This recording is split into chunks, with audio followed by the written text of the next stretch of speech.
Bienvenidos a un nuevo video in YouTube hablando de Suarez and his new presidential run. Now, apparently, he's the mayor of Miami, the coolest town. I wish I could live there.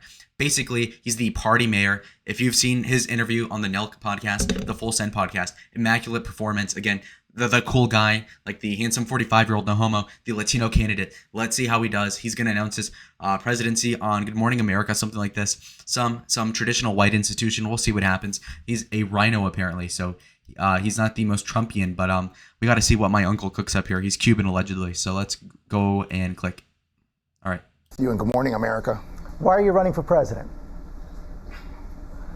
I'm running for president because I think I have a different message than what other candidates have. I'm generational, and not generational as a buzzword, but as someone who has implemented generational change to create prosperity in the city. He sounds Latino. I'm someone who was a president of the U.S. Conference mayor, so I know the problem that 85% of Americans who live in cities and 91% who constitute the GDP of this country are going through. Things like increasing crime, homelessness, mental health issues. I'm someone who has a positive track record of success and has a positive vision for the future. You know, Miami, South Florida is doing really well economically. Notice in the last 24 hours, just an outpouring of support because people want someone who can unify them. I was elected by 85% and reelected by 80%. And as I've traveled the United States, that's a good statistic. From states like Iowa, New Hampshire, South Carolina, Nevada, what people want. Mind you, he wins a lot in Miami. Miami's a lot more liberal than Florida. So you can have somebody like DeSantis, who's frankly all of a sudden going to engender this sort of like performance and say, oh, wow, I won the midterm in Florida by 20. But if he says, oh, I won it by 80, that's going to be a really good signifier of how electorally successful he would be as president. Now, granted, these don't correlate at all with how he will do as president if he wins a mayoral race, but people are too stupid to know that for the record. Now, the second point would be that, moreover, again, if you're saying, well, Miami's a metropolitan area full of diversity, how is this guy going to be so electable as a Republican? Well, it shows that he's super popular, that he's the cool guy, basically, that he's beloved by everybody. And so, moreover, it's kind of like the Giuliani situation where in 2008, he had a really strong run and a deep run in the 2008 primary because he was the Republican mayor in a liberal city, but also very popular across the board. Now, he was liberal and they kind of plagued him over the support over abortion, whatever else. But definitely there was some buzz there, whereas with Ron DeSantis, he seems to be the dollar store Donald Trump, and that clearly will not win you the primary unless he ends up in jail. So let's go on and unpause this. They want to know more. They want to hear more about my track record, about what I've accomplished, and what I could do for them and their children. This isn't about me. This isn't about my generation. This is about our children. To win, of course, you're going to defeat the Republican frontrunner right now, Donald Trump, former President Trump. You're in the courtroom on Monday in this week in Miami. What did you make of the indictment? Yeah, I think one of the things that happened in Miami is people were hoping that, and some members of the press were even hoping that there would be anarchy. And I think what Miami did is what Miami has done.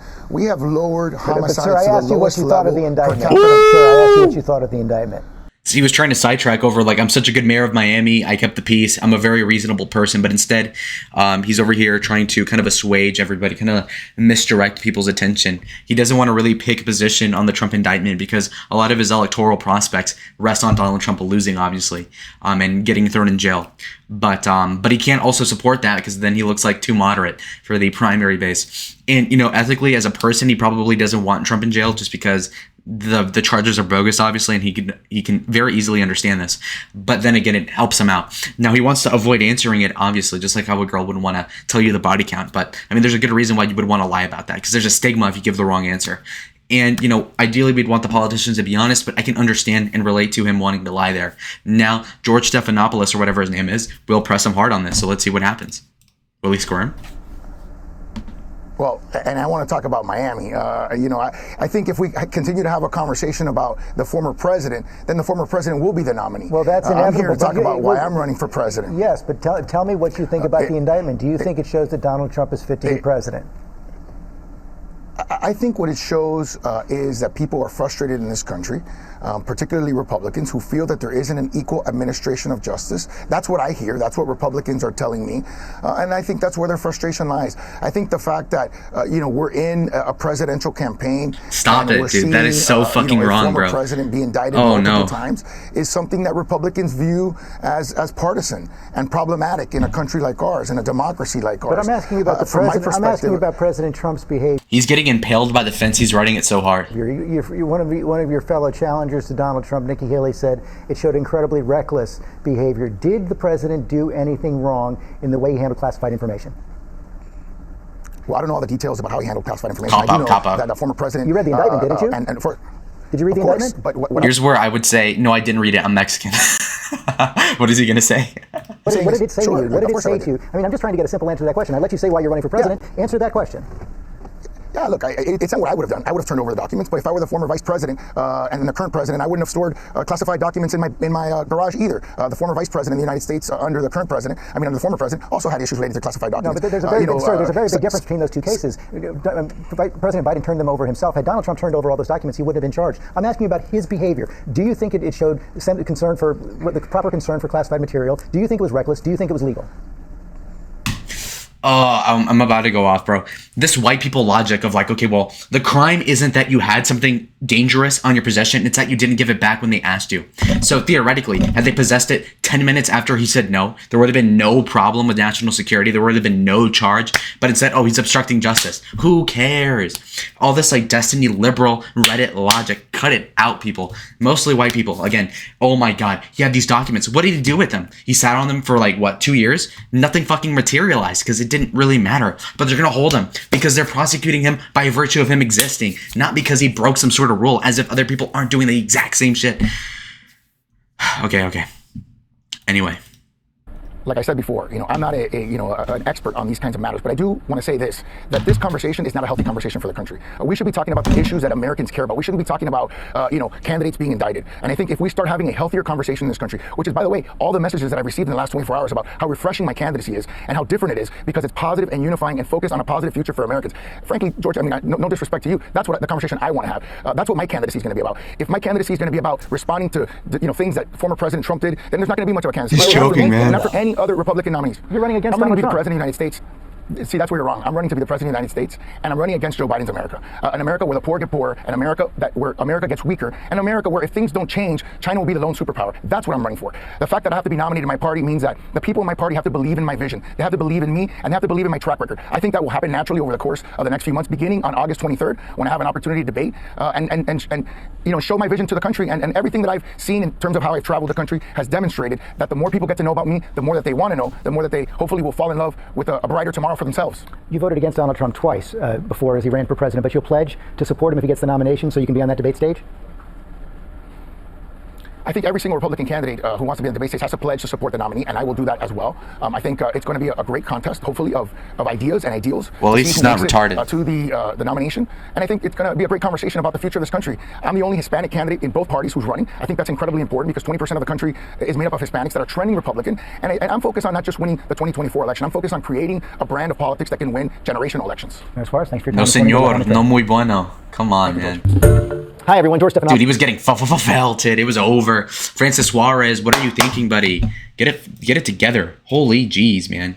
That was not the best performance I've ever seen, I can tell you what. But no, so generally, I think that the prospect of Suarez being president is not looking so hot for a myriad of different factors, namely one being the fact that, again, he's running as a Cuban, not as a Mexican. You have more appeal as a Mexican to the Latino broader base than you do if you were to just be Cuban. That's for one. The second thing would be that the suit didn't really fit him well, and you can tell because I was watching on the Fulson podcast, which is like more of like a frat bro atmosphere. He was wearing a shirt that was like form fitting. He works out. There he looks uncomfortable. He looks like a monkey in a suit, kind of, where he doesn't seem comfortable. You don't tend to wear suits as much in Miami because it's humid. And so for him to be in that scenario kind of put him out of his element. But you have to be like that if you want to be a retail politician, like the way he's trying to sell himself. So, I mean, that kind of makes sense. And then with respect to everything else going on, it seems to me as if he's trying to really straddle the fence between like anti-Trump and pro. I don't think that's the smart thing to do. You ought to just pick a lane because people don't want to see you be indecisive. There are some issues where you do have to ride the fence, like abortion, stuff like that. But in general, when it comes to like the other candidates, you ought to be firing on all cylinders to make yourself look like the top dog, like the alpha. If not, people like Donald Trump will just outmuscle everybody in the primary. So I'm just saying that for his sake. I don't want him to win, but I also want him to do kind of well because, again, more representation for my tribe, and I find that all the more interesting. Of course, I support the white guy over the Latino, not by virtue of the race, but just like it just so happens to cut out that way. But anyway, the point being is that the electoral prospects of Francis Suarez do not look so good. He'll probably top out at like 5 to 15%, and that'll be about it. I don't think he'll win any states or anything like that. And it'd be one thing if you were the one guy from Florida, but if you have DeSantis there, then it's like, okay, well, does the home state advantage really help you? Not really. And so that's not looking so hot. But what I will say, though, is that if you have a candidate from Miami that'll take some donor money and some electoral success from DeSantis early on in the primary, if it ever comes down to the state of Florida for their delegates in the convention in 2024. So keep that in mind. So that does hurt DeSantis' chances by like a good 5%. Not that they were high to begin with. So his odds went from maybe, let's say, 20% to 15%. The point being, though, it's not looking good for DeSantis. It's not looking good for anybody but Donald Trump. And everybody's really hoping that Donald Trump gets arrested. He has a stroke. He dies or something, so that they can have an opening and they can be so they can all have a boxer's chance or a swinging chance. But it doesn't look so hot. So that's the update on the race so far. Thank you.